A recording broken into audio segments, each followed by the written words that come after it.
Mheshimiwa Spika, kwa niaba ya Mheshimiwa Waziri Mkuu, naomba kujibu swali la Mheshimiwa Dr. Jason Samson Reikiza, mbunge wa Bukoba Vijijini kama ifuatavyo.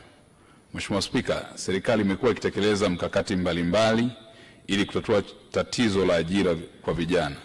Matatizo hayo na mikakati ambayo imewekwa ya kuweza kutatua ni pamoja na: moja, kubuni na kutekeleza programu maalum zilizowezesha vijana kujifunza kwa vitendo kupitia sekta zinazozalisha ajira kwa wingi; kufanya maboresho ya sera mbalimbali ikiwemo sera ya taifa ya maendeleo ya vijana ya mwaka 2007 toleo la mwaka 2024 na sera ya elimu ya mafunzo ya mwaka 2014 toleo la mwaka 2023.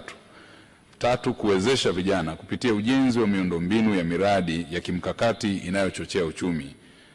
Na 4, kubuni na kutekeleza programu ya taifa ya kukuza ujuzi.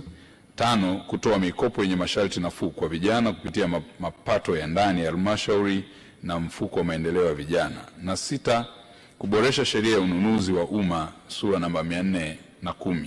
Mheshimiwa Spika, napenda kulihakikishia bunge lako tukufu kwamba serikali itaendelea kusimamia na kutekeleza mikakati mbalimbali kwa lengo la kukabiliana na changamoto ya ukosefu wa ajira kwa vijana. Asante Mheshimiwa Spika.